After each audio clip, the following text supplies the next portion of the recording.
A juiz esclarece. Há situações em que o regime de regulação das responsabilidades parentais deixa de cumprir a sua função, que é de acautelar o superior interesse do filho menor, e nessas situações impõe-se que, em atenção a esse superior interesse, o regime seja alterado. Então, em que circunstâncias é que isso ocorre? Quando ambos os pais ou a terceira pessoa a quem se encontra confiada a criança deixe de cumprir o que está estipulado, ou ainda quando se verifiquem circunstâncias supervenientes que justifiquem a modificação do regime que está instituído. Neste âmbito, as providências que são fixadas são providências que podem ser alteradas a qualquer momento, são modificáveis mediante análise das circunstâncias e podem ser ajustadas a qualquer momento de forma a cautelarem melhor o interesse da criança. Qualquer pai ou pessoa a quem se encontrar confiada a criança pode pedir a alteração do regime quando este deixe de satisfazer as finalidades a que se encontra vocacionado. E assim poderá acontecer que ambos os pais incumpram porque não conseguem cumprir ou porque não querem cumprir o regime e, nesse caso, competirá ao juiz a melhorar, aperfeiçoar o regime que se encontra fixado de forma que possa ser dado efetivo cumprimento ao regime que melhor se ajusta aos interesses da criança. Nessas situações é necessário que as circunstâncias que justificam essa alteração sejam relevantes, portanto não é qualquer circunstância que justifica a alteração do regime, é necessário que essa alteração de circunstâncias verificada tenha repercussões relevantes no dia-a-dia da criança, no seu cotidiano e afete o seu bem-estar físico, psíquico e emocional ou o seu desenvolvimento. É necessário verificar, portanto, se a circunstância superveniente que é invocada para justificar a alteração do regime que é requerida tem ou não repercussões na vida da criança em termos que tornem inexecuível ou que tornem inconveniente o regime que se encontrava anteriormente fixado. E só depois de verificar que as circunstâncias invocadas que ocorreram depois da fixação do regime têm repercussões graves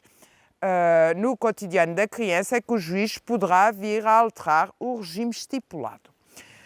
Não bastará, portanto, que uma criança que esteja a residir, por exemplo, com a mãe em determinada localidade, altere a sua residência para uma rua ao lado para que o pai de imediato, o pai que não reside com a criança, venha pedir a alteração do regime, pois que a alteração de uma rua para outra não tem interferências no regime de convívios. O pai poderá, em vez de se deslocar àquela morada onde se encontrava a criança, deslocar-se a outra morada sem que tal implique a alteração do regime de convívios. Já será diferente se a criança residir numa localidade e,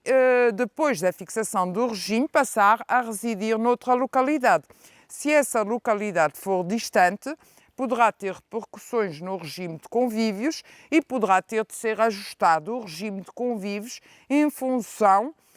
dessa alteração de residência para outra localidade. Para além disso, se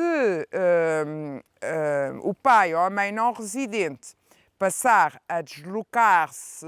a uma distância muito superior à anterior para ir visitar o filho, para poder estar com ele, para poder conviver com ele, tal poderá ter também repercussões no regime dos alimentos, uma vez que tal implicará uma despesa maior nas deslocações que poderão justificar para assegurar o regime de convívios que a prestação alimentar seja ajustada de forma que o pai ou a mãe não residente com a criança possa continuar a financiar as deslocações para poder conviver com o filho.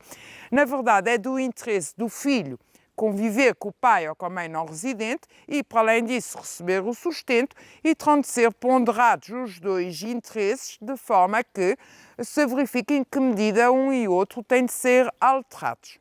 É sempre à luz do interesse da criança que a alteração é analisada. Se verificar que, apesar da alteração de circunstâncias na vida da criança ou na vida dos pais, o regime anterior continua a cautelar o superior interesse da criança, não é por se ter verificado uma circunstância do seu modo de vida, das suas condições de vida, que tal implicará necessariamente uma alteração do regime de regulação das responsabilidades parentais. Nesses processos serão ouvidos ambos os pais poderão, ou o terceiro a cuja guarda se encontra confiada a criança, poderão expor as razões da alteração ou da divergência relativamente à alteração que é pedida. Será realizada uma conferência para ver se, à luz daquilo que é o interesse da criança, é possível obter ou não um acordo de todos os intervenientes. Será ouvida a criança com idade superior a 12 anos ou com idade inferior, se tiver maturidade e discernimento para se pronunciar quanto à questão em litígio, e, no caso de não ser viável o acordo, serão remetidas as partes ou para a mediação ou para a audição técnica especializada, que são duas fases do processo que visam esclarecer os pais acerca dos fundamentos do litígio e tentar orientá-los no sentido de uma solução consensual que acautele devidamente os interesses do filho. A mediação tem de ser acordada pelos intervenientes. Se não houver esse acordo, serão obrigatoriamente remetidos para a audição técnica especializada, que em princípio é assegurada pelos serviços da Segurança Social, responsáveis pelo acompanhamento desta área da infância e juventude, e nesse campo irão ser discutidos, portanto, os pontos de vista em litígio e orientados os pais no sentido de procurar uma solução consensual. Não sendo possível esse acordo quanto à alteração que é pedido, serão novamente reunidos os pais em conferência ao terceiro a cuja guarda e o terceiro a cuja guarda se encontra a criança, se for esse o caso, serão novamente reunidos numa conferência para ver se é ou não viável um acordo, e não o sendo, serão notificados todos para alegações e haverá lugar a seguir à realização de julgamento em cujo termo o juiz decidirá se é de alterar ou não o regime de regulação das responsabilidades parentais. Cumpre aqui mencionar que, se logo no início do processo o juiz, à luz daquilo que vem alegado e à luz de diligência que possa realizar no imediato, e se o juiz verificar logo no início do processo que a alteração pedida não é fundada à luz do interesse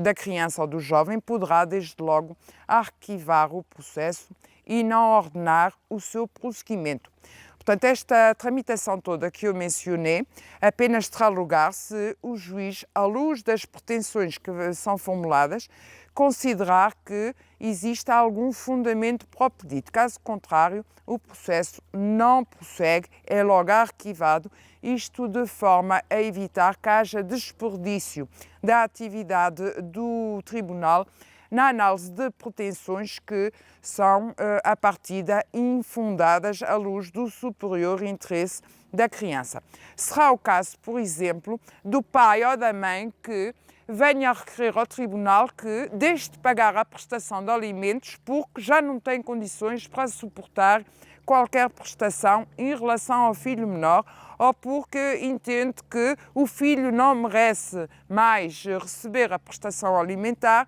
e, por isso, quando venham pedir ao tribunal a cessação da prestação alimentar, será uma pretensão que, à partida, não terá viabilidade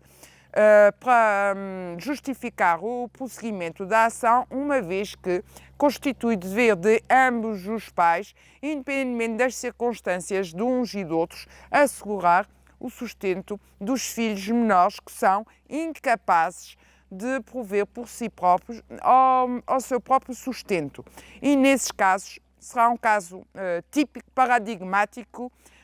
em que o juiz, analisada essa pretensão, deverá, desde logo, arquivar o processo e não ordenar o seu prosseguimento. E relativamente a esta providência, penso ter dito o essencial. Bem-aja pela atenção.